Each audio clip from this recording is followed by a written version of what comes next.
Kerby Anderson. Thank you for joining me today. It is the Wednesday edition of Point of View, and over the next couple of hours, going to cover a lot of different topics. In just a minute, we're going to be talking with Dr. Philip Ryken about a book came out years ago, Jesus on Trial. We'll talk about that briefly, and then we're going to get into all sorts of issues in the news. For example, hackers have disrupted the meat supply, and what is that going to mean in terms of some of ransomware and those issues? Armed teacher was able to stop the abduction of one of those children on the school grounds, and so we'll get into that conversation. Meant to talk about this the other day, in which there were attacks on a member of Congress in South Carolina, vandalism, and what that means for the future of any kind of civil dialogue, and even a visit to the southern border of the United States by an individual who's been traveling around this country, and many other topics we will certainly be getting into. Next hour, as a program note, let me also mention that George Barna will be with us. We'll spend a little bit of time talking with him about the seismic generational shift in worldview and come back to some of these other news stories, of which there are so many. We will do our best to cover some of those in between these two interviews, and if not, of course, there's always time on Thursday, and of course, our Friday weekend edition. This book came out a while ago. It is written, if you will, by James Montgomery Boyce, who I first met because he was both a Zondervan author and I was a Zondervan author, and had a chance to meet him many, many years ago. We'll talk more about that in just a minute. And also by Philip Ryken. And it's a series of messages that were given. As a matter of fact, the very last message given was the last message given by Dr. Boyce. And so we'll get into this. And some of you might think, well, this would be probably a very good message for Easter. It comes a little bit later. For me, it's the most fortuitous possible because our church right now has us preaching through the book of Matthew, and I'm just finishing off Matthew 26, going into Matthew 27. So this is perfect hand-in-glove kind of material. But if nothing else, let's, if we can, take some time to introduce, first of all, Philip Ryken, President of Wheaton College, also a Bible teacher for the Alliance of Confessing Evangelicals, an individual that you may have heard on radio every last word, great educated at Wheaton College, Westminster Theological Seminary, and the University of Oxford, which he received his doctorate in historical theology. And it is a delight, Dr. Ryken, to bring you back to the program. Thank you, Kerby. It's good to speak with you today, and particularly with all the trouble going on in the world. It's good to be talking about the gospel today. Yes, it is. I'm thinking this is a good, if you will, preview to all the difficulties that we get to talk about every day on the program. But remind us of the history, because there are 7 chapters, very readable, but these were messages that you and Dr. James Montgomery Boyce did at 10th Presbyterian Church. The sad reality is he wasn't able to see the completion of it. And even though the book's been out for some time, I thought that it would be just a great opportunity to show the conspiracy as well as the resistance, the arrest, and even the final execution, because we, of course, read about it in the Gospels, but you give us so much more detail in this little booklet that is available to our listeners. Well, I really appreciate your asking for this interview. You know, 10th Presbyterian Church is a downtown congregation right in the heart of the business district of Philadelphia. And Dr. Boyce thought, you know, it'd be great for us in the weeks running up to Easter, what in some Christian traditions would be the Lenten season, to have daytime worship services in the church, run them from 12:15 to 12:45, just a half-hour service that a business person could walk over on a lunch break, bring a colleague, sit down and have an opportunity to hear the gospel. And so it was really his idea to do these services. But each year we would try to have a theme that we worked through. And one year, and I can't remember if it was his idea or my idea, let's look at the whole trial of Jesus, and let's look at this from a legal perspective. You know, anytime you turn to the Bible, there's always something new to learn. But, you know, when you start thinking about legal terminology, legal categories, Jesus was put on trial. It's a legal context, and there's so much to learn from that, and that's what we tried to lay out in this little book. Well, and again, some that may be familiar with Frank Morrison or others would recognize that there are others that have looked at this, but I thought we'd dip into just a couple of the chapters, and one is on the conspiracy, and one of the, if you will, controversial, I don't think it is, but certainly controversial to some people, is the idea that you talk about the fact that there was a human conspiracy, no doubt about that, but in some respects, you could also say there was a divine conspiracy because God allowed his son to actually go through an illegal trial and ultimately be executed, crucified for our atoning work that he did on the cross. You know, Kerby, if you ask the question, who is responsible for the crucifixion of Jesus of Nazareth, the answer turns out to be surprisingly complex. Judas has his role as the betrayer. There's a Jewish trial before the Sanhedrin, before the religious authorities. Then there's a trial process that goes on before the Roman courts. From another perspective, who's responsible for the crucifixion? I think a believer can say, I am, because it was for my sins that Jesus died. But it takes it to a completely different level when we realize that, in a sense, God himself was in on the conspiracy, that this was part of the Father's purpose for the Son, and Jesus himself willingly was part of the conspiracy as well, because he knew that the cross was there for him. He willingly went to the cross. He himself he surrendered his life on the cross. So there's a human level that we can look at this. There's an atoning level, but there is also a divine sovereignty level. That's part of the complexity of the crucifixion of Jesus Christ.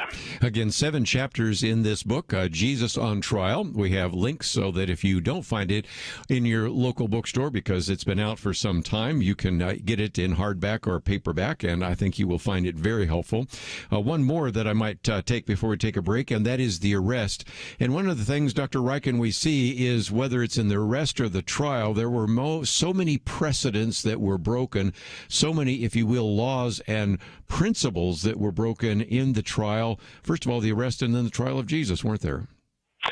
Well, and you know, when we see injustice in the world today, Kerby, I think if we are fair-minded, if we have a heart for justice, it just seems so wrong when a judicial system is used not to defend the innocent, but actually to harm the innocent.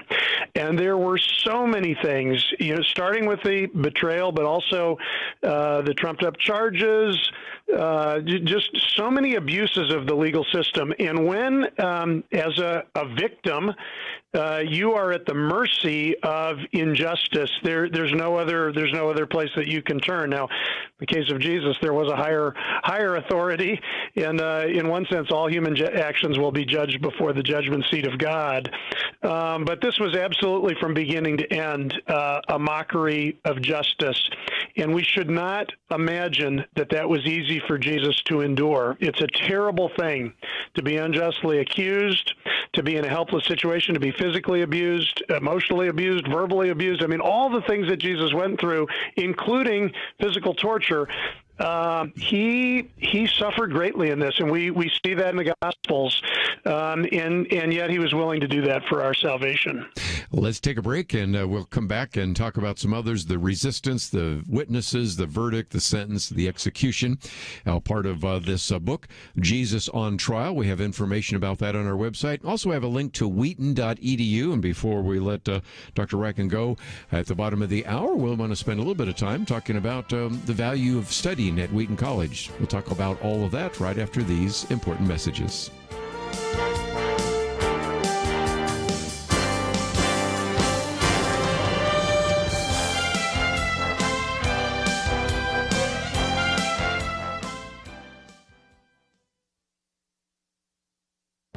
This is Viewpoints with Kerby Anderson. For the last few months on my radio program, we've been talking about the need for discernment in our current news environment. We've even printed a booklet on media bias, citing some of the studies and books documenting the need for us to exercise wise judgment. A recent commentary by Rod Jenkins on how to know when the narrative is false provides another tool for your discernment toolbox. A narrative is a story that may be rooted in some reality, but conditions the reporter and editor to only accept facts that support the narrative and reject any facts that contradict it. He provides some examples from stories about police shootings and the coverage of the pandemic. He then provides some clues that demonstrate when a narrative is false. The first clue is vagueness. When the information provided is vague and imprecise, there may be an indication that the story is false. Watch for hedge words like might and could and some, but rarely supported by hard numbers. A second clue is the presence of contradictions. Narrative spinners will sometimes contradict themselves. If this week's story is different from last week's story, you would expect an acknowledgement of the contradiction. Often news outlets hope you won't notice. A third clue is when they move the goalpost. We saw that during the pandemic when cases were emphasized over deaths, when there was no distinction made between dying with the virus and dying from the virus.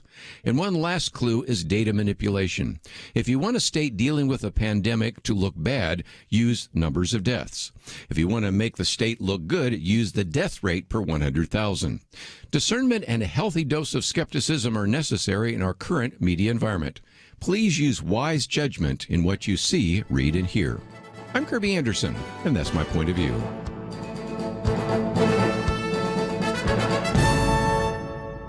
For a free copy of Kerby's booklet, A Biblical View on Loneliness, go to viewpoints.info/loneliness. That's viewpoints.info/loneliness.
You're listening to Point of View, your listener-supported source for truth. Continue your conversation today with Dr. Philip Ryken as we talk about the book Jesus on Trial. If you'd like to know more about it, it is available on our website, pointofview.net.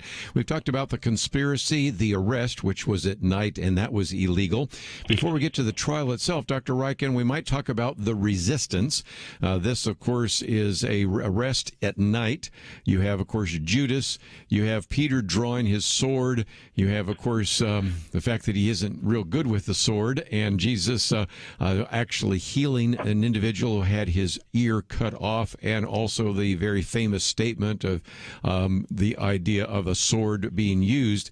And so, again, even there we see some things that illustrate how unfair and illegal and without precedent the arrest and even the resistance was for Jesus, and the final reaction in which the disciples ran away. You know, one of the things I really enjoyed about working on these messages, Kerby, was these are messages given in downtown Philadelphia in the weeks leading up to Easter, and each Friday we would have a half-sheet bulletin or program for guests as they came into the sanctuary, and we always had a legal definition, maybe from the Pennsylvania Code or from a legal dictionary, and it just gave a sense of perspective. I mean, there is such a thing as a resisting arrest. There are legal codes about that, and that's exactly what Peter was doing, unwisely, unnecessarily, but with a sense of wanting to strike a blow and wanting to strike out. And there's just so many things to learn, even from that little moment. Certainly, something to learn about Jesus' willing surrender to everything that he endured for our salvation. Also, I think there is, I believe, in the scriptures, a right of self-defense, and there's certainly times when particularly those who have been given the power of the sword should take up the sword. But that wasn't Peter's calling, and it wasn't Jesus' calling. And I think it does teach us to be very cautious about the use of force or when we use it. And thankfully for the servant of the priest, Jesus was there and thinking not of himself in that situation, but thinking of others and performing one of his healing miracles. But there was a lot for Peter to ponder afterwards as he reflected on his attempt to prevent the arrest and in a way attempt to prevent the crucifixion. Sure. And again, I might just point out, as you did, that many of these chapters start out out with maybe a quote from Black's Law Dictionary, one or two from the Code of Pennsylvania, that is very helpful because this could be a book that you could hand to maybe somebody who's a lawyer that's interested in this, maybe even a skeptic that wonders about this. It will maybe draw them in, and that was certainly the way it was used at 10th Presbyterian.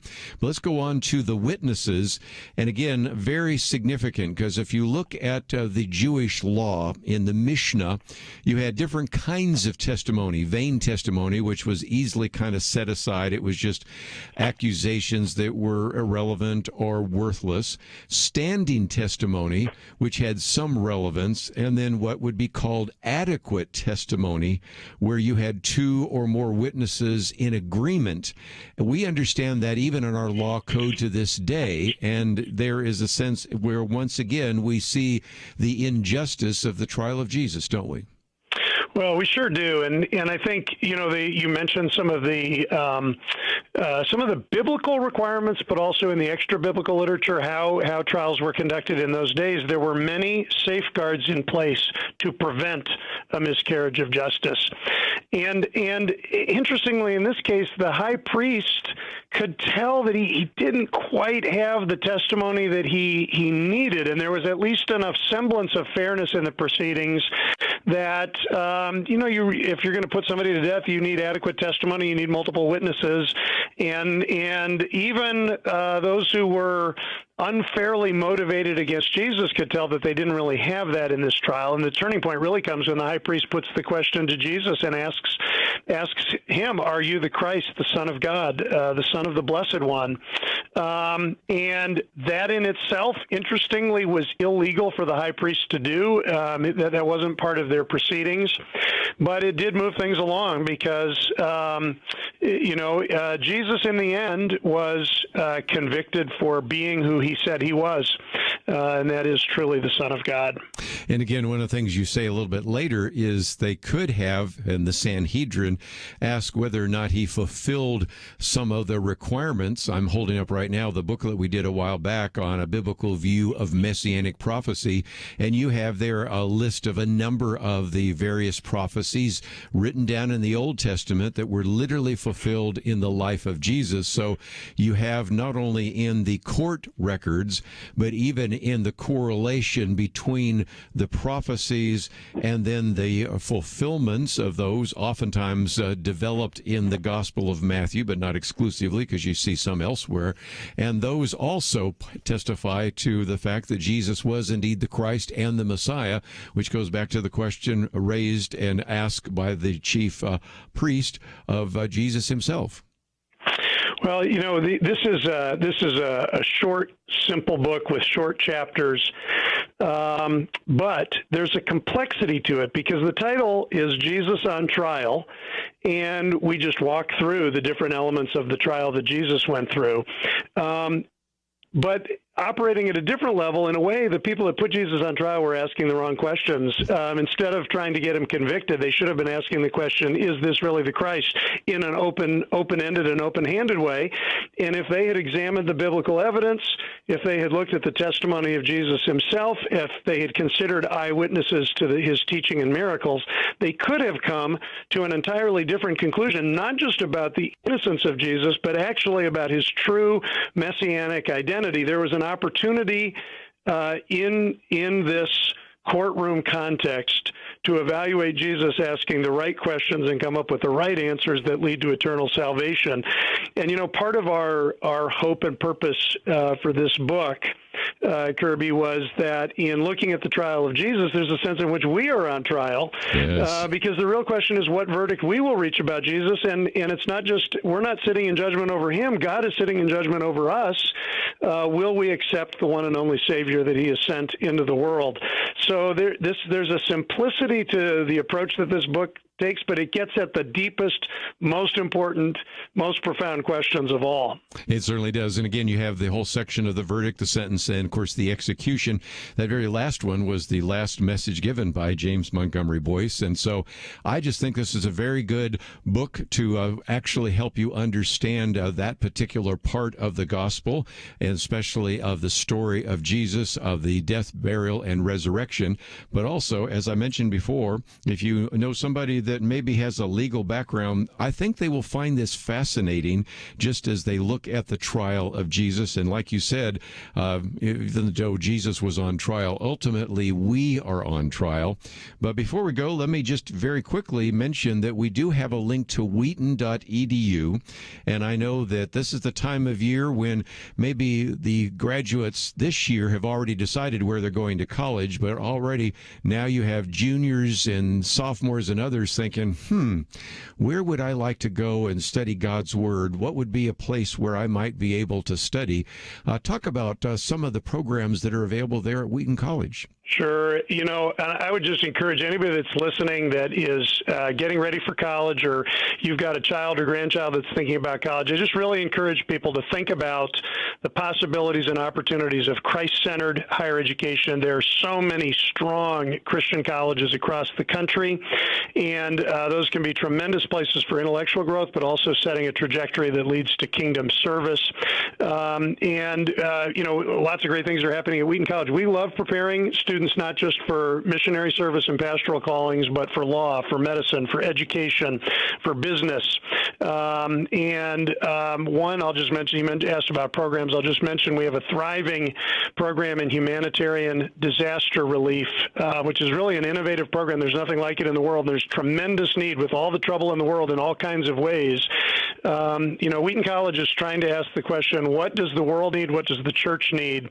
And trying to get our students ready for that world with a strong sense of calling, strong biblical foundation, and a mind and a heart ready for service.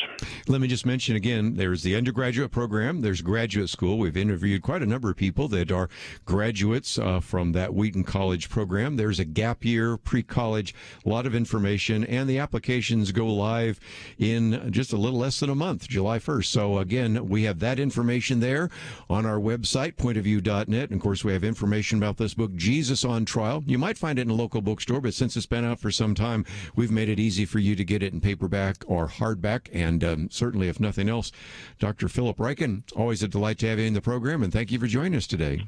Thank you, Kerby. God bless you, and God bless our listeners. We are going to take a break, and I just thought that this would be a wonderful opportunity for you to know about this book. I'm going to use it because, as I said, I'm right now teaching through last part of Matthew 26, Matthew 27. It's perfect. We're going to take a break. We're going to get into some issues in the news. All that coming up right after this. We live in a digital generation. Point of View is reaching this often overly plugged-in generation with truth. You can keep up with us 24 hours a day using your phone, your tablet, your laptop, or your desktop. Search for the Point of View radio talk show on Facebook, where you can keep up with today's issues, learn about current and upcoming guests by liking us on Facebook. Also, follow us on Twitter. Our handle is @PointOfViewRTS.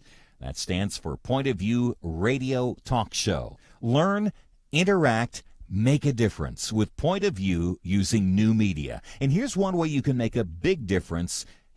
Help us increase our reach by spreading the word among your friends. Share a Facebook post. Tag us in a tweet. With enough joining us to plant seeds, we'll see a tremendous harvest. Come on, it only takes a minute. Search for Point of View Radio Talk Show on Facebook, @PointOfViewRTS on Twitter, and subscribe to the Point of View Radio Talk Show channel on YouTube. Learn, interact, share. The Point of View Radio Talk Show. Point of View will continue after this.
You are listening to Point of View.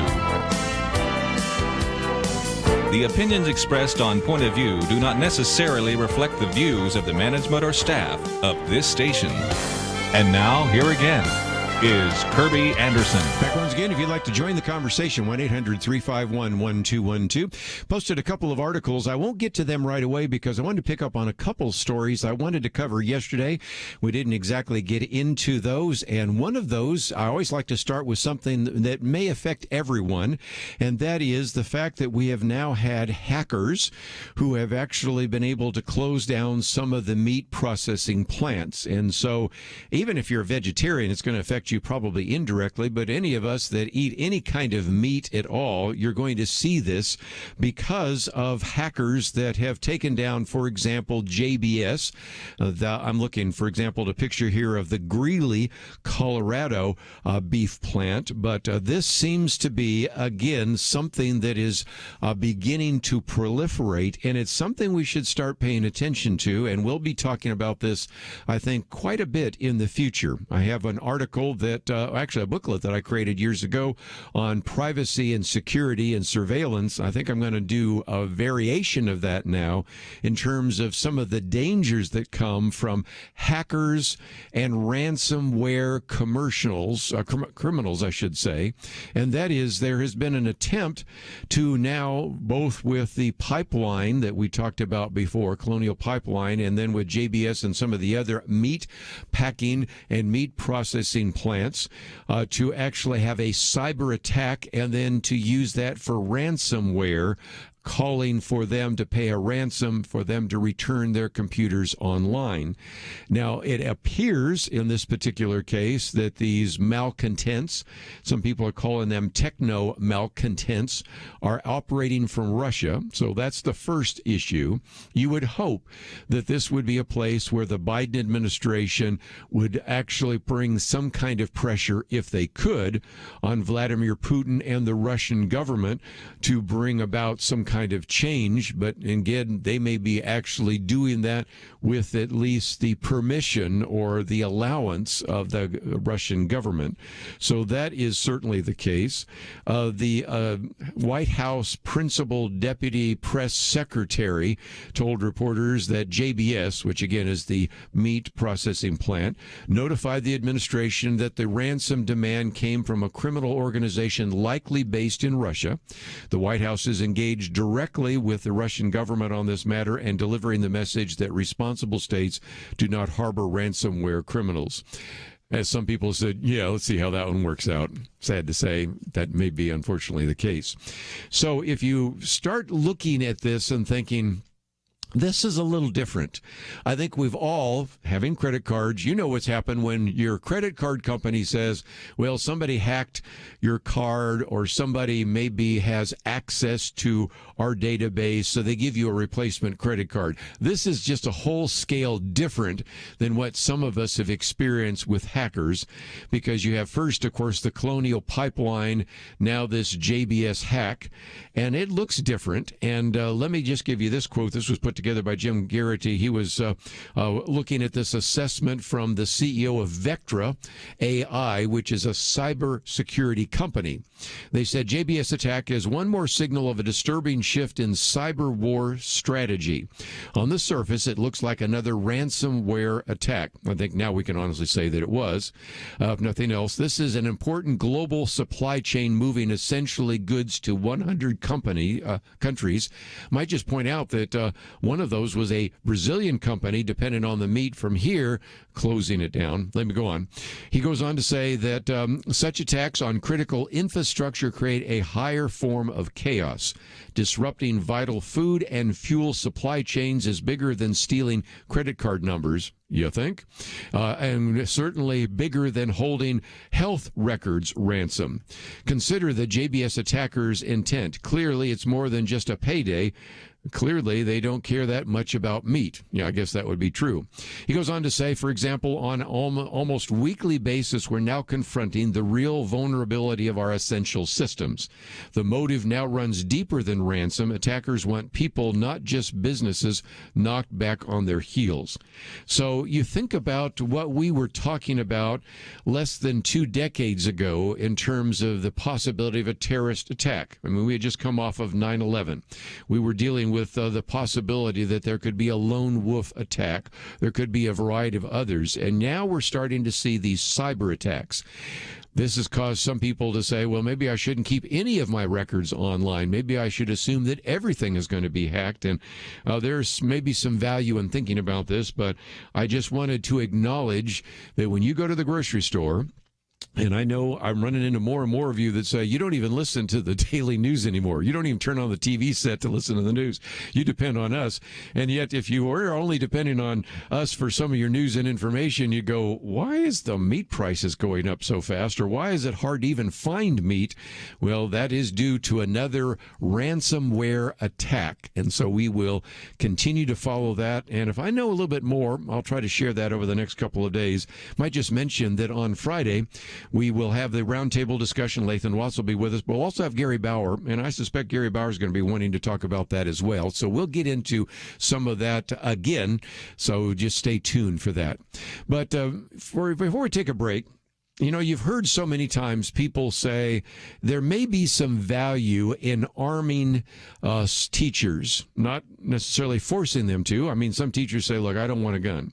But those that maybe have had military experience, those that maybe had police experience, maybe that would be a good idea, because the argument of the best way to stop a bad guy with a gun is a good guy with a gun. And everybody says, that's not going to work. Well, I point you to a story I wanted to talk about yesterday because it happened over the weekend, and it happened in Ogden City, Utah. And I'll just simply read you the story. This one comes from the Ogden City Police Department's press release. On May 25th, officers were dispatched to a local elementary school on report of an attempted kidnapping. The initial information suggested that a 41-year-old suspect approached and grabbed one of the students. By the way, that was an 11-year-old girl on the playground. This individual pulled the child away as if he was intended to leave with her. A nearby school employee confronted him and demanded he leave. Then, although he unhanded the student, then turns out he wasn't finished. He approached the school building, began punching and attempting to break in a window to force his way inside a classroom. In response to the threat, the teacher unholstered her concealed sidearm and drew down him while calling 911. So again, a great illustration of what can happen when you have a teacher willing to actually address this very important policy. And I said she, I mean he, I guess I should say, but nevertheless, this is a good illustration of the fact that because of a potential abduction, you actually were able to prevent that from taking place. Now, interestingly enough, the local news station then had a very important follow-up story, and that is that the teacher would not be charged for showing his firearm during the incident. Quote, the employee is protected under the Second Amendment, the lieutenant said. He followed all policy and procedure at the school, and in this particular case did everything that he should have done to protect the innocent lives of the children at the school. And I'm glad to hear that, because we've heard the story so many times that no good action goes unpunished. And so if nothing else, we have a perfect illustration of the fact that sometimes a good guy with a gun can prevent a bad guy, in this case not with a gun, but certainly with an evil intent. And that is one of the reasons why a lot of people have been looking with a great deal of scrutiny at the current nominee that Joe Biden put forward, David Chipman, as director of the Bureau of Alcohol, Tobacco, Firearms, and Explosives, the ATF. Of course, this is an individual that when he was confronted by, and a variety of individuals, Ted Cruz and others, started walking back some of his position on the Second Amendment and walking back his claim that helicopters were shot down in Waco with 50 caliber Beretts, whatever that is, walked down his mockery of first-time gun owners, but still is convinced that we need to get rid of what are called assault weapons. But then when asked to try to describe what those are, came up with kind of a bizarre look, because he said, well, that would be anything with a detachable magazine that holds ammunition above 22 calibers, which, if you aren't familiar with guns, and I know a lot of you may not be, that would mean pretty much any rifle or a variety of others that would be more than anything you could even possibly describe as an assault weapon. And so, once again, this Second Amendment debate will take place. Well, let's have the debate, but let's also look to Ogden City, Utah, where one teacher decided to pull a gun and end an abduction. And I think that's a pretty powerful argument for maybe thinking a little bit second time about Second Amendment rights and whether or not there are some ways in which to prevent evildoers from having their way in gun-free zones. Anyway, we're going to take a break. We've got a lot more to cover, and we will do so right after this.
Now, back to Point of View your listener-supported source for truth. Back for a few more minutes, and let me just mention again at the top of the hour, we're going to be talking with our good friend George Barna.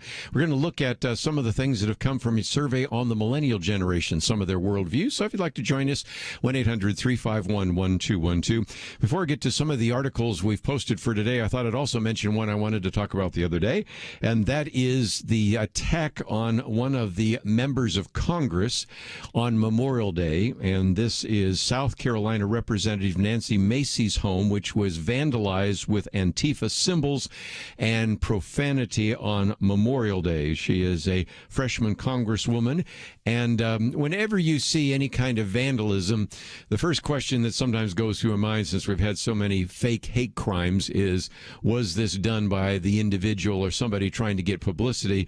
But in this particular case, first of all, because it's a member of Congress. Second of all, because, as I'll talk about in just a minute, this is not the first time the property has been vandalized. As a matter of fact, at the park, there have been all sorts of vandalization as well. So I have every reason to believe that this one is indeed genuine. And it's sad to have to even say that, but we've been so many times affected and even played by individuals that vandalize their car, leave a message on their windshield, or tell us that somebody attacked them, and then it turns out to not be true. Well, in this particular case, we're talking about messages that had multiple circle A symbols. Those would be for anarchist and things like that.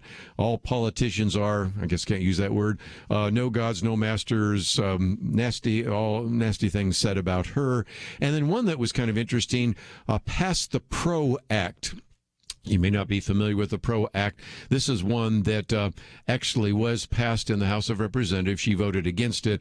It would, in some respects, make it even more difficult for an individual that wanted to maybe do contract service to not join a union. So anyway, I won't go into all the details there, but it was interesting in the midst of all the other profanity and words and things like that. Passed the PRO Act. Well, she voted against it, and frankly, almost all the Republicans did. It pretty much passed through the House just on a largely party line vote. Probably will go nowhere in the United States Senate, but nevertheless the case. Nevertheless, this is what she wrote.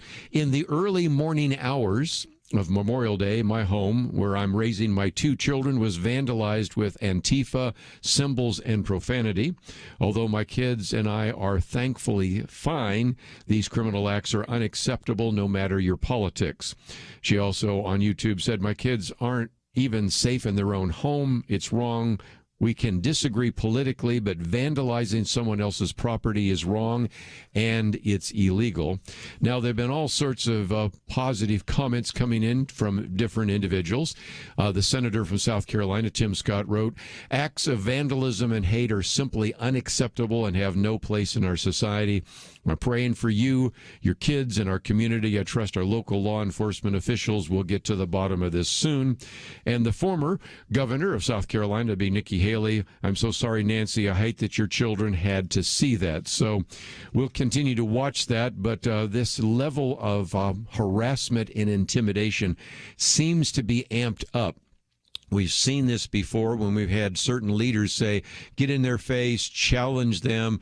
We've seen what has happened, for example, when Ted Cruz and his wife were at a restaurant and people are going after them. We see how Rand Paul and his wife were cornered in the area in Washington, D.C., and there were some real concerns about what would be happening to them as well.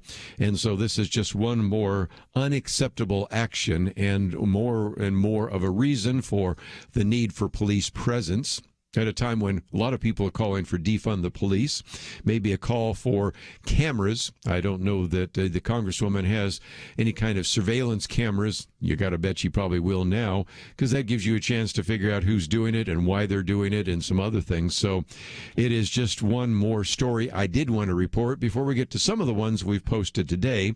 And this one is the first article from Nigel Farage. He's been traveling the country right now, even though he's British, but he's doing a tour of the country, and encouraging us to accept American exceptionalism. And sometimes that's helpful when a person from the UK can remind us of the good that is done in America. Anyway, he says that I've been watching cable TV in hotel rooms and seen a lot of people talking about the border crisis. He says the total number of people who have come into the United States illegally so far this year is unknown, but some estimates claim it is as high as 700,000. 700,000, almost getting close to 1 million by the time another month or two unfolds. Many, perhaps most voters agree that this is an unsustainable level. Yet given the Biden administration's reluctance, he says, to return any of those people to their home nation, the upshot is that every state is now a border state. He goes on and reminds us of the difference between the way Bill Clinton handled illegal immigration and the way Joe Biden does. He even talks about when Bill Clinton delivered the State of the Union address in 1995, he received a standing ovation from Congress for his comments on illegal immigration, in which he repeatedly referred to those who were in the country illegally as illegal aliens or criminal aliens, and then points out that Bill Clinton, if he were president today, could not get away with making those statements in the so-called New America. He then points out the fact that given the gravity of the situation, you would think that Kamala Harris, who has been put in charge of the situation, would visit the border. And he said, well, I have not seen her there. She did not make her way to the border, but I did go to the border. And here's what he saw. He said the site which he visited, about 60 miles from the U.S. border, nevertheless shows evidence of trafficking all over the place. This particular route comes through a reservation where there's no border wall, just a modest barbed wire fence. The criminal gangs that arrange the crossings charge up to $8,000 per head to get people into America illegally. The men who come, and the sheriff said that they are all young men or of military age and dressed in camouflage kit with matching rucksacks. They carry their own plastic water containers. Each one wears a special pair of overslippers, which not only reduces sound but does not leave any tracks. It's a grueling, he says, 6-day hike across the bleak Arizona desert. They hide out during the day and march at night. The site I visited was close to a series of roads, including Interstate 8. He says, what I saw there were discarded combat fatigues, suggesting this was a place where those who have completed the trip successfully change into civilian clothes before melting into American society. There were a large number of water bottles as well. I was told that the traffickers who carry them sizable quantities of drugs, that they themselves drink a quantity of water mixed with various drugs to stay alert and aggressive, therefore posing a huge danger to the sheriff and the other officers. He says there's no way getting away with the fact that this is a criminal enterprise from start to finish, and American voters need to be told the truth. And so that's why he wrote this particular piece that appeared in Newsweek, and it's our first article, My Visit to America's Southern Border. Nigel Farage is actually traveling the country, doing a number of different rallies, reminding us of the goodness of America and the fact that it is an exceptional nation, and also encouraging us to have grassroots support. His example is it was grassroots support that led to Brexit, the removal of the UK from the European Union, and a grassroots support can bring about a change in America. I do hope he's right, but if nothing else, I wanted you to have at least a little bit of the information that he brought back from his visit to America's southern border. Of course, you can go to Newsweek or MSN for a number of places to find it as well, but it's also on our website at pointofview.net. Well, we're going to take a break. We'll be talking with George Barna. We come back after he's with us. We'll talk a little bit about some of the lies talked about in terms of election reform. We'll talk about the fact that this narrative that is being used so often to determine what you see, read, and hear is wrong, and how so many ideas and documentaries are just going down a memory hole. So we'll take a break, come back with more right after this. Having civil conversations about important issues seems to be harder and harder. Various media outlets tell people what they should believe, why they should be outraged, and getting people to actually think, well, it can be difficult. Whether it's the gospel, tax issues, social policy, or just about anything else, you need to have solid information and clear thinking to address the hard issues. You need God's truth applied.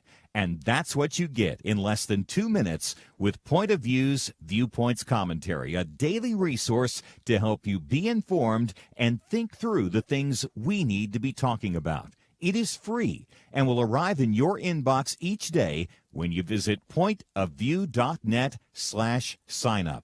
Sometimes we know we should say something, but we're silent because we're not quite sure what to say.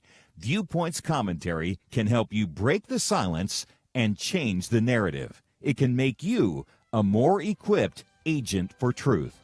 Get your free subscription to the Viewpoints Commentary at pointofview.net/signup. Pointofview.net/signup. Point of View will continue after this.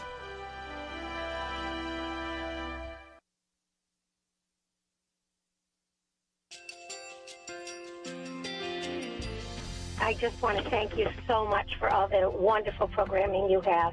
You're just absolutely fantastic. I recently started listening to Point of View, and I really found it interesting because of the different subjects you cover. Thank you for that. I really appreciate everything that you do in keeping us informed. Thank you, Kerby, for everything that you have been doing. I appreciate all the work that you're doing, advocating for the Word of God. Thank you so much. Point of View, I think, is absolutely necessary because it's a Christian perspective, a biblical worldview perspective, and receive very current, up-to-date information about what is really going on, week to week in our culture, which is changing so rapidly, and yet it's morally sliding backwards. Yeah, I just, first of all, I thank you guys. Y'all's program is wonderful, and enjoy it every day. I learn so much every time I listen to it. Point of View Radio Talk Show.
Hi, this is Kerby Anderson. You know, each day we take on the tough issues and provide a biblical perspective to them. The topics we cover are wide-ranging.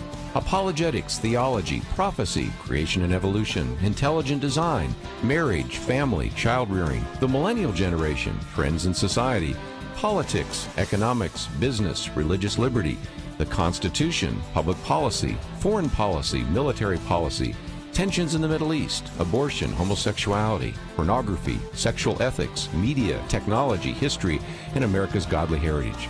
We talk about anything that affects your faith, your family, or your freedom. So don't go anywhere, because Point of View continues right now.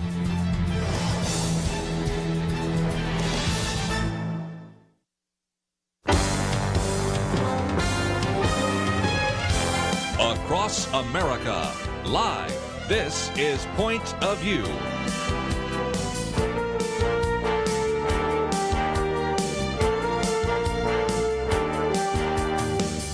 And now, Kerby Anderson.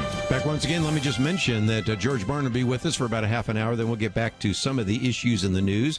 One of those we'll be talking about is all these protests that have been taking place, and even the attacks on Jewish people in New York City and Los Angeles and London and a number of other places. What's going on there? Dennis Prager has a very good insight, which we've posted his article on the website. Also, Lee Smith has some things to say about that. And then we'll get into a little bit more about the controversy surrounding election reform and, in some respects, the media malpractice and talking about that. But we want to spend some time, as we always do, with George Barna.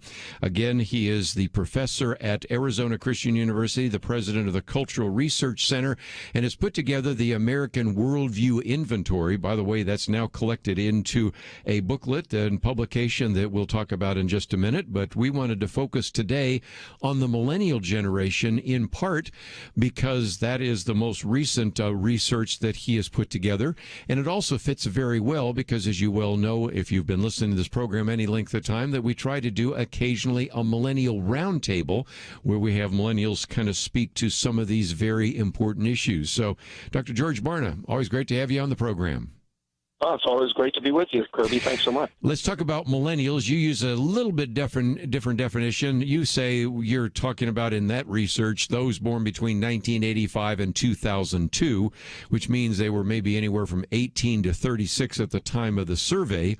But as I think it would not surprise any of our listeners, the younger you are, like a millennial, the less you are like, say, previous generations like Generation X, the boom generation, or boomer generation, or builder generation, in terms of beliefs and attitudes and lifestyles. And so in some respects, we're talking about, and the title of this particular section, which we have on the website, is the seismic generational shift in worldview, because millennials really don't think about God or the Bible, and so they perceive the world in a much different way, don't they?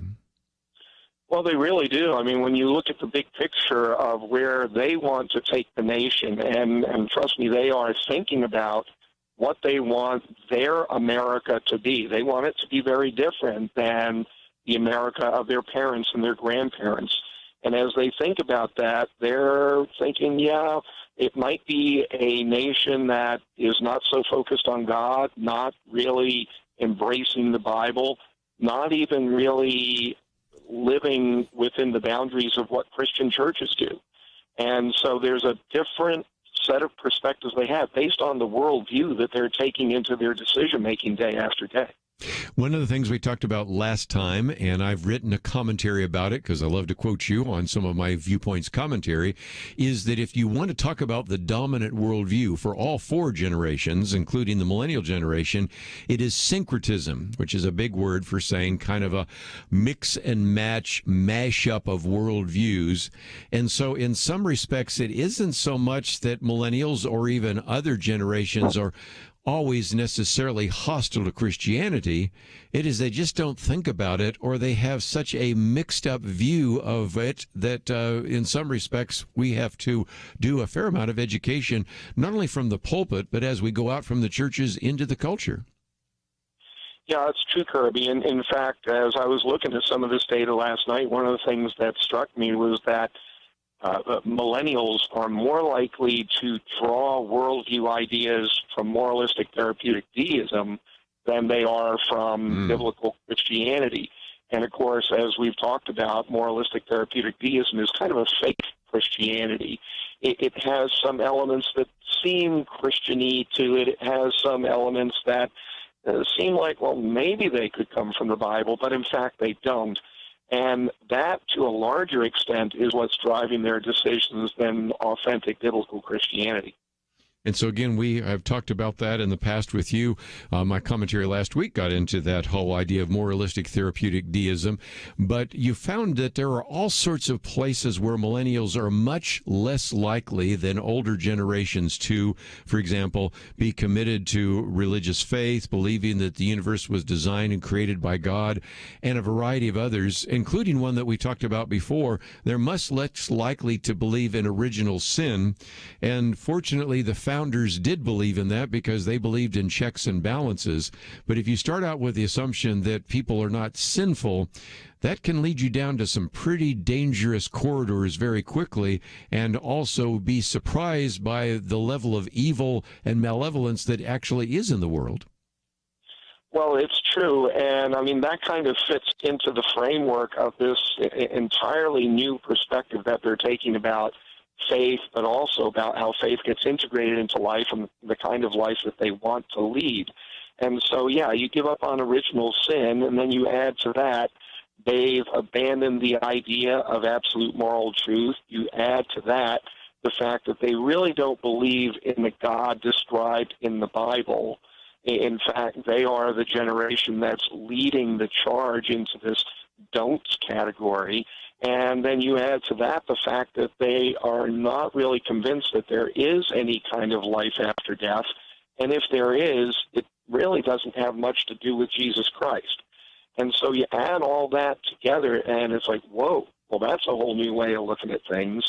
And I think the bottom line on all of that is that it's a worldview that essentially says, I'm at the center of it all.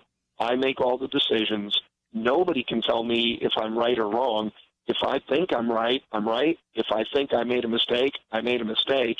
It really is all about me. Wow, just incredible.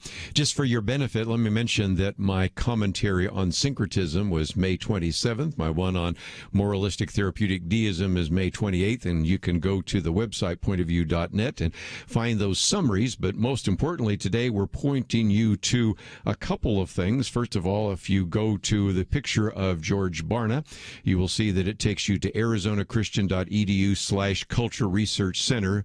You don't have to even type all that in because we've made it very easy. There is now a publication that includes the entire worldview inventory of 20 to 21. And also, of course, we also have the one that we're talking about today, which is 5 pages. And that is, again, this focus on the, if we will, seismic generational shift in worldview. And by the time you get to the 4th page, that's where you find in your particular diagram that where do these millennials get their ideas? 44% of them get it from what you call moralistic therapeutic deism. That God is not really involved in my life. Deism, therapeutic, God wants me to be good. Moralistic, well, I want to do good things, but I don't believe in sin. And so even though 44% of them that are millennials get it from that view or from some of these others like postmodernism or secular humanism, nevertheless, and we'll talk about this when we come back from the break, 57% of millennials still consider themselves to be Christian. And of course, I've said before that when somebody claims to be a Christian, what does that mean? Absolutely nothing other than, well, I was born in America. I've been to church once or twice, so that must make me a Christian, but certainly do not have a biblical worldview. So let's take a break. When we come back, we're going to talk about what is the consequence of all of this? What are some of the ideas that this generation has? How is that affecting them? And most importantly, what can we do inside the church? Because it is certainly a challenge to Christianity in the 21st century. We'll talk about that with George Barna right after this.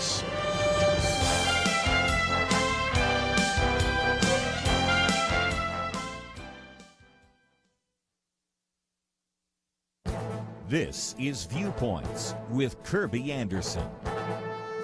For the last few months on my radio program, we've been talking about the need for discernment in our current news environment.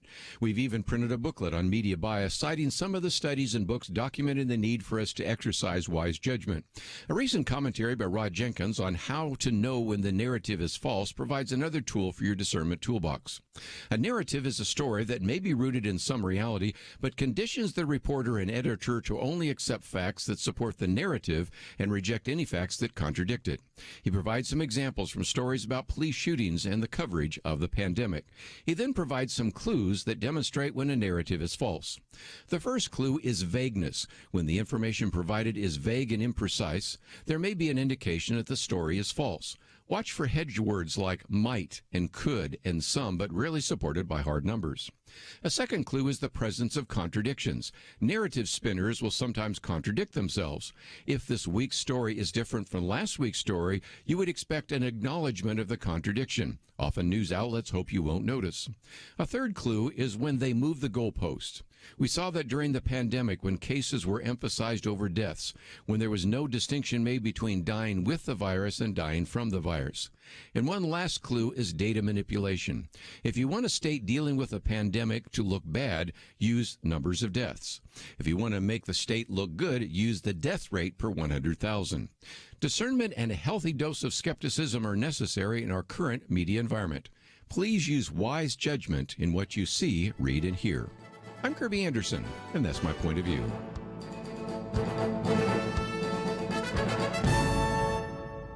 For a free copy of Kerby's booklet, A Biblical View on Loneliness, go to viewpoints.info/loneliness. That's viewpoints.info/loneliness.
You're listening to Point of View, your listener-supported source for truth. There are a few more minutes as we continue our conversation with George Barna. By the way, if you have a comment or a question, 1-800-351-1212. Last half of this hour, we'll spend some time maybe taking some of your calls, but if one of them seems relevant to him, I'll certainly give you a chance to ask him a question, because these are all part of the American Worldview Inventory. And George, before we go any further, let's, if we can, talk about the fact that now if you go to arizonachristian.edu, don't have to remember all that because we have a link to it, you have now a great resource. It is the American Inventory 2020 to 21 report. And there's a place where individuals listening today, if they say, I'd like to read this for myself, can go and get a copy of the report. So talk about what is necessary for them to get a copy of that report. Well, if they go to the website, they have the ability to just place an order for that particular book that describes the things that we found in this past year's research.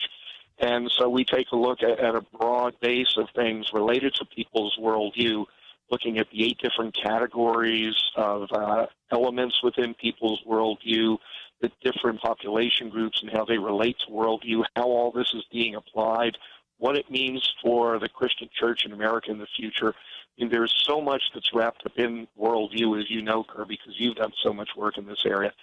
We're simply trying to give the latest data related to it. And again, it is a great resource. I value it a great deal. As you can tell, if you've been reading, or listening to, or hearing my viewpoints commentaries, I quote him quite often and find the research very helpful and something that you need to pay attention to, because we're going to talk in just a minute about what we can do in our own churches to actually begin to stem the tide.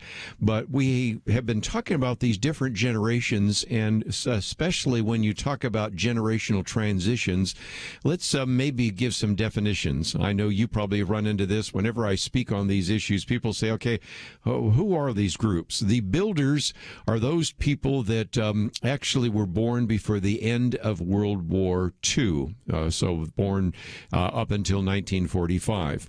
Then I think almost everybody accepts that baby boomers fit into the category of those born between 1946 and 1964. Then you get into somewhere there's a little bit of gray, but most people will say Generation X after 1964. So 1965, they'll go to 1980, or in your case, 1983, and Millennials born between 1984 and 2002. When you look at that chart, and you've put some really good charts together, which I do commend for people to find, you can see the, in some respects, dramatic increase of things that you wouldn't necessarily want people to believe, and a decrease in the kinds of things that you would want people to believe in, whether it has to do with beliefs in things like karma, reincarnation, horoscopes, or a variety of others, or things that you would want them to believe in, that the universe was designed and created and sustained by God, or God is an all-knowing, all-powerful creator of the universe, that there is human sinfulness. You can see the remarkable switch and transition from one generation to another, can't you? Well, it's true, and one of the things that particular chart that you're referring to helped me to see more clearly is just how significant Gen X was as a transitional generation. So that's a group of people, those who are currently in their mid-30s to mid-50s, who for many, many years were really struggling to figure out, do they want to follow in their parents' and grandparents' footsteps faith-wise and in terms of lifestyle, or do they want to move in a different direction? So there's always been a real deep tension within that generation as to who they wanted to be, how they wanted to be seen, what kind of legacy they wanted to have, what kind of life they want to live. But then when you look at millennials, you see, okay, the decision has now been made. Yes. Because the millennials have shifted significantly even from Gen X, much more so than traditionally we found from one generation to another. I might just mention, too, if you get this printout, and we have that information on our website, pages 2 and 3 really get into how Gen X is kind of a transitional generation. But let's talk about the implications of some of this, because that's something else that you're very good at. And that is when we talk about this millennial generation, and this surfaces quite a bit when we have the conversation with our born-again, committed Christian millennials on the roundtable, is that their peers are less concerned about things like sin nature, less concerned about the expansion of government. And you point out, for example, that they believe oftentimes, and there are obviously exceptions, by being a Christian puts you in a very different category than a typical millennial, that government should continue to expand and reach authority, power, and spending. Public policies need to be more flexible and fluid. And so if you are concerned about the incredible increase in government power, some of that is due to the fact that the youngest generation is applauding that and even encouraging it. Well, it's true. And Kerby, when you look at a lot of these outcomes that we see that millennials are moving towards and hoping that the nation will embrace, so much of it relates to their worldview, which essentially is syncretism. And so you can see that, yes, they are drawing from all these different areas. Some of the perspectives that they have, larger government, that's typically a Marxist point of view, a socialist point of view. Public policies and programs, they really don't have consistent stands on a lot of the issues. And so they want to have a government that's willing to be flexible and fluid in terms of the stands that it takes. But that also means that for those who are trying to manage or lead within the framework of the government, it's going to be difficult because things are less predictable and less consistent. People don't know which direction to move in. And that's also going to raise a lot of different conflicts. And that's something that you would see in a syncretistic environment because there are no truth standards that people can relate back to. Yes. There's no consistency that people agree to. And so I think what we're doing is we're entering an era where turbulence and chaos, which many people are now being exposed to, particularly in our major cities across the country, sometimes for the first time, we're going to need to get used to that unless we're going to address this approach that millennials want to take. Let's, if we can, talk about what we can do in the Christian church. And might just mention this is the 30th anniversary of your book, Frog in the Kettle. Came out in 1990. It's one of many George Barna books I have on my shelf. Hard to believe it was 30 years ago.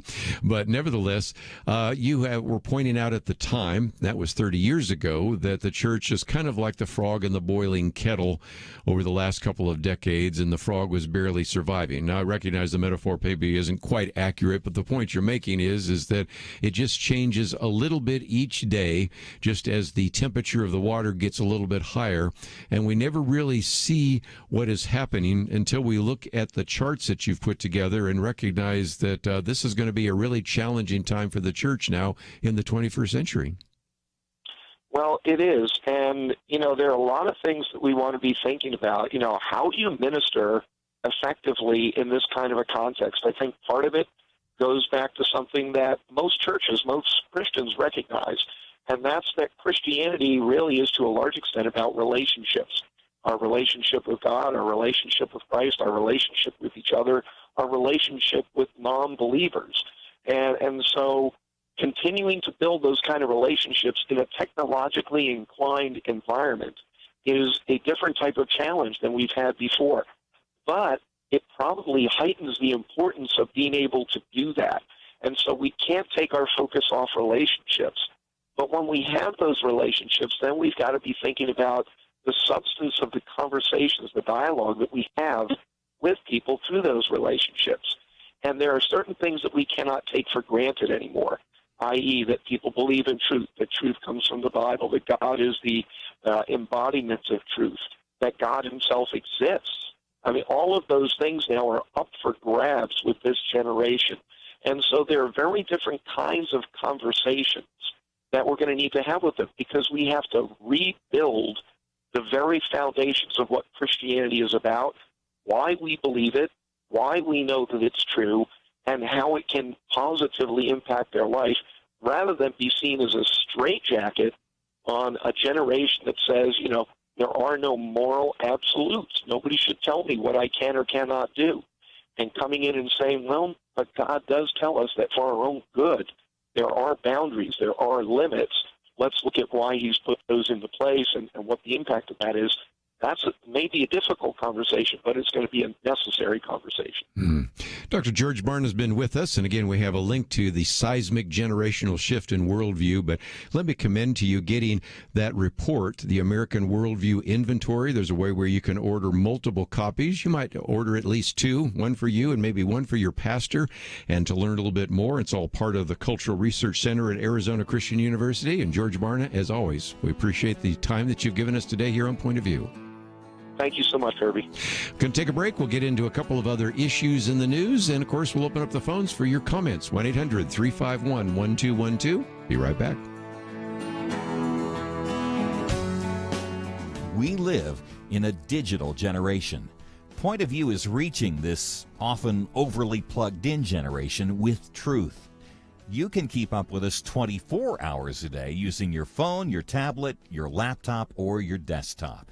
Search for the Point of View Radio Talk Show on Facebook, where you can keep up with today's issues, learn about current and upcoming guests by liking us on Facebook. Also, follow us on Twitter. Our handle is @PointOfViewRTS. That stands for Point of View Radio Talk Show. Learn, interact, make a difference with Point of View using new media. And here's one way you can make a big difference.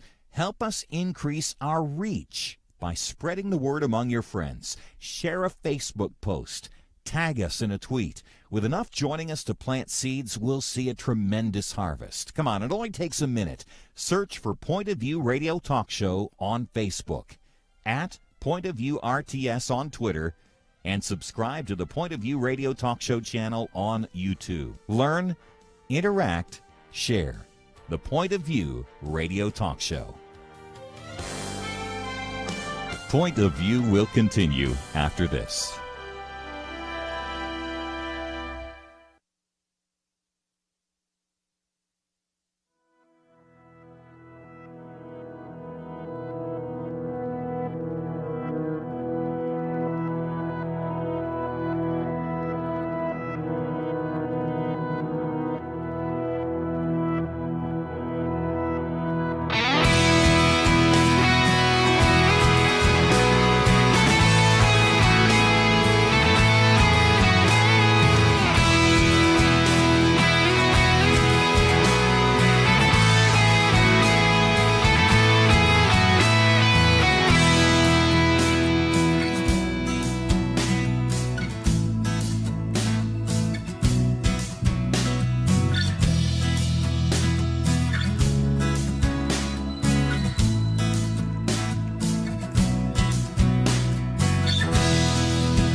You are listening to Point of View.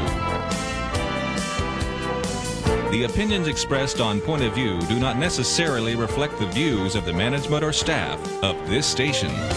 And now, here again is Kerby Anderson. Final half hour, if you'd like to join the conversation, 1-800-351-1212. Let me get to the other article that I've posted today, and it's by our good friend Dennis Prager. And it really gets into something that we have written about before. This is the booklet I'm holding up on a biblical view on anti-Semitism.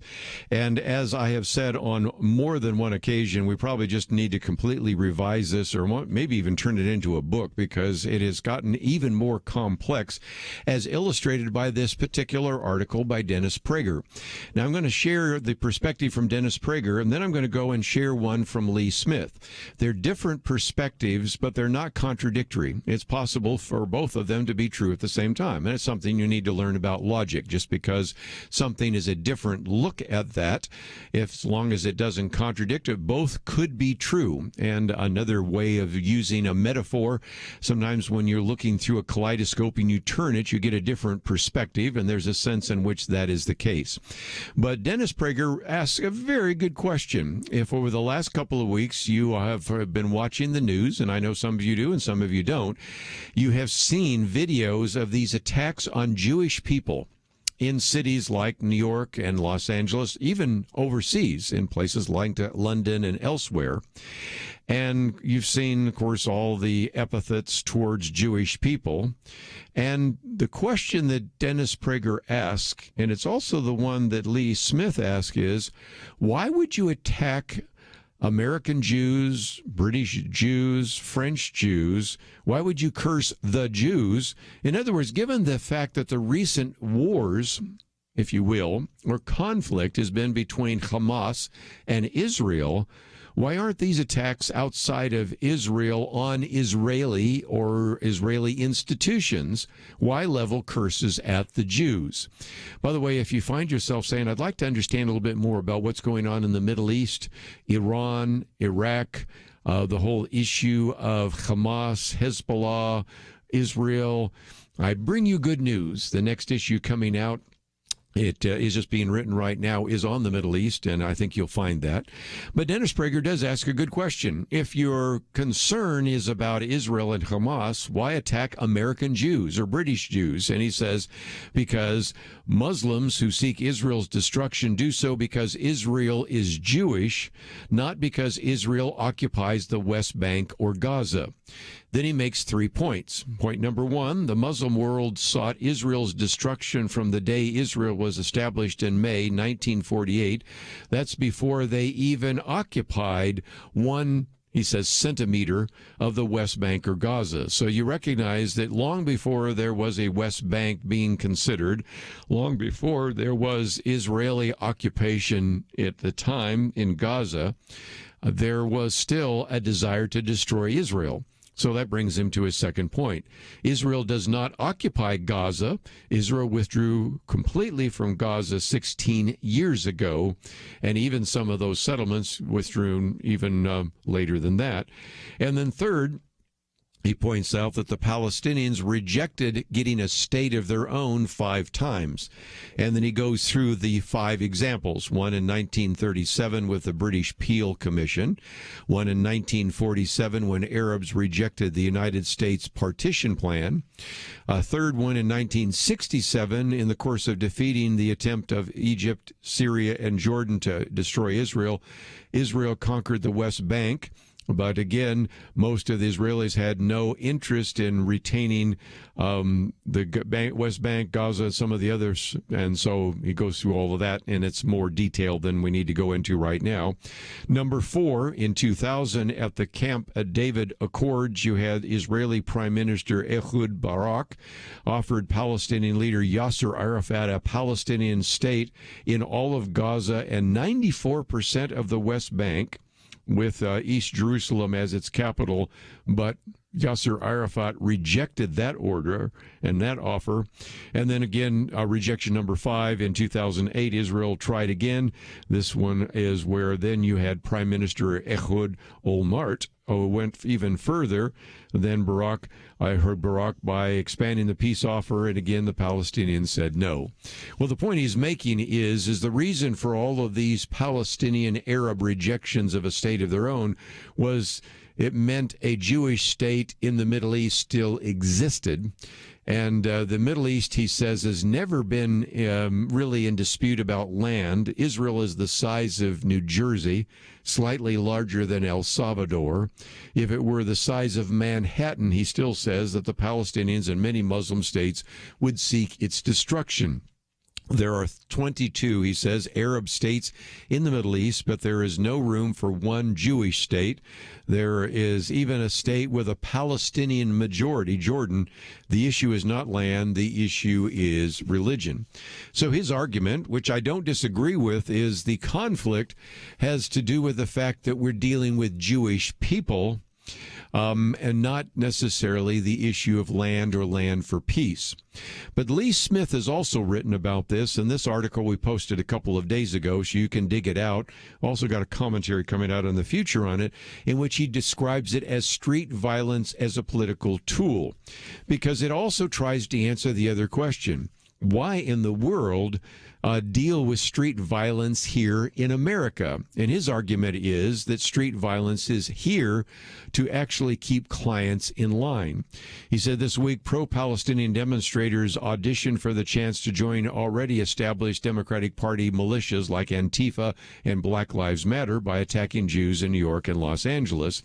And he's pointing out the fact that you have what is becoming kind of a really mixed multitude of individuals, very desperate and different kind of groups.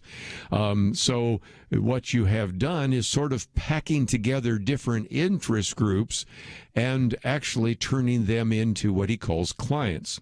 He says the trick is to try to make them all fit together. He says, for instance, from the outside, it makes really no sense that activists from LGBT wing show up to support the pro-Palestinian wing. But what might seem to you as hypocrisy actually illustrates his basic premise, which is these different groups actually share a goal, upholding the Democratic Party. He says when LGBT activists are called on to demonstrate on behalf of Islamic terrorists, they show up not to fly the flag for Hamas, but for Democrats. He says, these blue militias, as he calls them, know that if they campaigned in rural America or even in suburban America, they might be met with a well-armed citizenry. So you can understand why maybe sometimes you don't see these protests in places that are more red than blue. But he still has asked a fundamental question. Why even allow them to burn down the neighborhoods? And he says, again, if you go to the Middle East, you can understand that. Because if you know anything about the region, you know that the reason is because the job there is not to confront their alleged red state enemies, but to remind their neighbors that their security, maybe even their lives, depends on keeping the faith, no matter how much their pet projects might be hurt or might offend them personally. So the other argument is that sometimes these particular protests, riots, and violence aren't so much to try to convince people of their point of view, but actually perhaps an attempt to keep people in line. And I thought that was pretty intriguing. Well, just before we take a break, let me talk about what Rich Lowry has referred to as the Texas voting lie, because as you may know, there was an attempt to pass an election reform bill in the state of Texas, very similar in some respects to the election reform bill that was passed in Georgia. It did not happen because Democrats walked out of the session, and thus because it was in the 11th hour, maybe almost the midnight hour, that prevented that piece of legislation from going forward. The reaction so far from the governor, Texas Governor Greg Abbott, is that he has decided that he may not actually pass Article 10 of the budget, which is for the salaries for legislators. It's more symbol than substance, because if you're not familiar, I know people in the state of Texas will know this, but most people around the country would be shocked. The salary for being a Texas legislator is $600 a month. Yes, you get a per diem of $221 per day for each session, but in some respects, there isn't going to be a great financial penalty by not paying those individuals that walked out. But nevertheless, it's an attempt to try to make it very clear that indeed this was the wrong thing to do. And there will be, I'm sure, another session that will be actually convened so that there will be an opportunity to vote for this idea of election reform.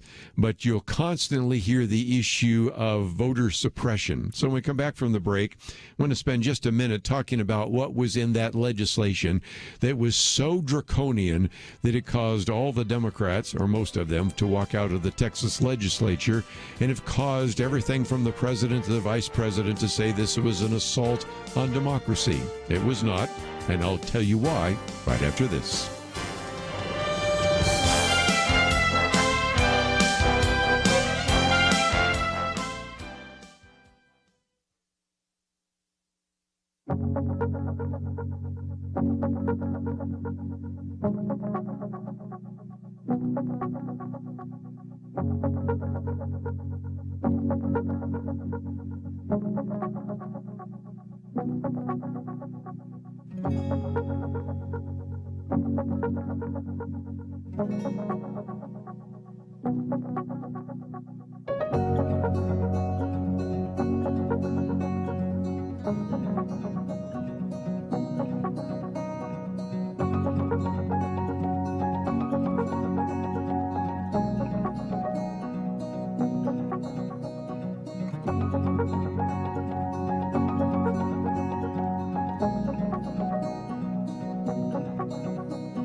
Now, back to Point of View, your listener-supported source for truth. Back once again, you might remember the Greek story of Diogenes looking for one honest man.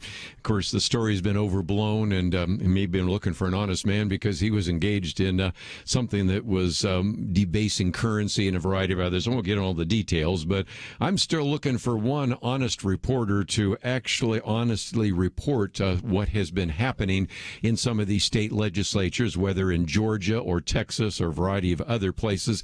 Looking for at least one Democrat Democrat to stand up and say, wait a minute, maybe the rhetoric here is just a little bit overdone, because I'll use the Texas example, but a very good piece that came out today by Rich Lowry. He said that the Texas bill is no more voter suppression than the Georgia election law that passed a few months ago, which outraged all sorts of individuals. He points out one real problem in the law, which I'll get to in just a minute. But let's just acknowledge that this was a particular piece of legislation that said, look, in the past, we were certainly allowing individuals, or maybe in some cases not penalizing individuals, who decided to set up temporary polling places. Now, what could possibly go wrong there, where you don't have election workers, you don't have election poll watchers, and you have people just driving through movable structures where people then pass around in the car the opportunity to vote on an electronic machine, where in many cases there wasn't even a check of their ID. What could possibly go wrong with that? And so this would prohibit that from happening in the future. Another one was to require a paper audit trail, which is something that in the state of Texas, so many counties do. The county that I live in does. And if you might say, well, that's a draconian request. The voting systems did not have to have a paper trail until the year 2026. So if that was for some reason a burden for a particular county out, say in West Texas, well, they had years to get ready for that. So I don't think that was a problem. You had, again, the issue of, in many counties, because they established when you could vote, it actually extended, in many of the counties, the daily minimum time by at least 1 hour. So it actually opened the polls longer in some of these locales. It also, and the bill, required employers to give employees time off to vote. That was actually new. And all of this under the argument of voter suppression. So let's look at the ones that were controversial. I can find two. Number one, there was the requirement that on Sunday the polls would not open till 1 p.m. Now, first of all, I did not know this, but Rich Lowry points out that one Republican legislator said that was a drafting error, so it could have been changed with an amendment.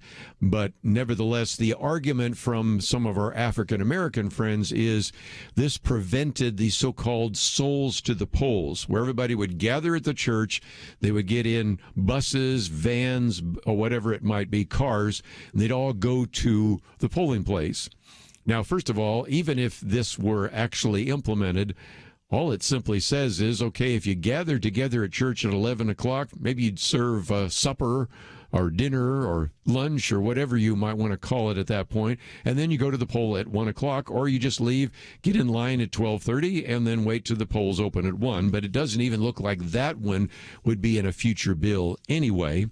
The other one that was controversial, of course, was the fact that voters would be required to write a driver's license number or other identifier on the absentee ballots.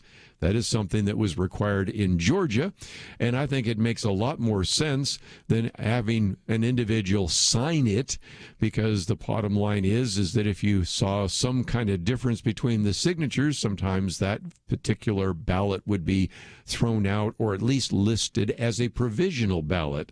Of course, the other one that, of course, everybody complains about is the photo ID, and I just have trouble taking that seriously, if for no other reason than the fact that we have about 80% or more of Americans who think that showing a photo ID before your vote makes a great deal of sense, because try to get on an airplane without a photo ID. Try to buy liquor without a photo ID. Try to go into a government building without a photo ID. And as I said the other day, my favorite, one time when I bought cold medicine, I had to show a photo ID, and I bet you do too. So let's get into the real world with that one. Well, just before I run out of time, let me just mention my commentary today in the area of media is what's called the false narrative.